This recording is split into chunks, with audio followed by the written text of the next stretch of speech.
शेती करतात हे हिंदूच आहे ना, हे पाकिस्तानातून आले का?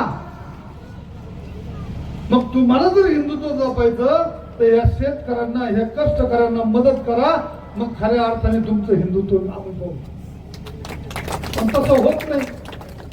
आज काय झालं, जाती जातीत भांडणं लावायचे, शेतीच्या मालाच्या भावाचं विचारायचं नाही, तरुण मुलाच्या मुलीच्या नोकरीचं विचारायचं नाही, कष्टकऱ्याच्या कामाचं विचारायचं नाही, शेतकऱ्याच्या शेतमालाच्या भावाचं विचारायचं नाही. आज विषय कुठे येऊन थांबतोय, तो फक्त हिंदुत्वावर.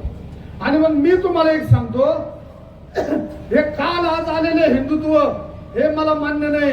मी 32 वर्षाचा भागवतधारी आहे, परंतु सर्व समाजाला बरोबर घेऊन चालणार हिंदुत्व. आणि मग आता तुम्ही अपयशी ठरलात, तुम्ही नोकऱ्या देऊ म्हणलात, शेतमालाला भाव देऊ म्हणलात, कष्टकऱ्याला काम देऊ म्हणलात, हे काहीच तुम्ही देत नाही. आणि ते न दिल्यामुळं तुम्ही आता काय केलं, लोकांच्या डोक्यात हिंदुत्व घातलं, एकमेकाचे माथे भडवायचे, लोकांना भांडणं लावायचे, आणि भांडणं लावून आपण एकमेकाचे डोके फोडायचे आणि हिने राजकीय पुढे भाजायचे.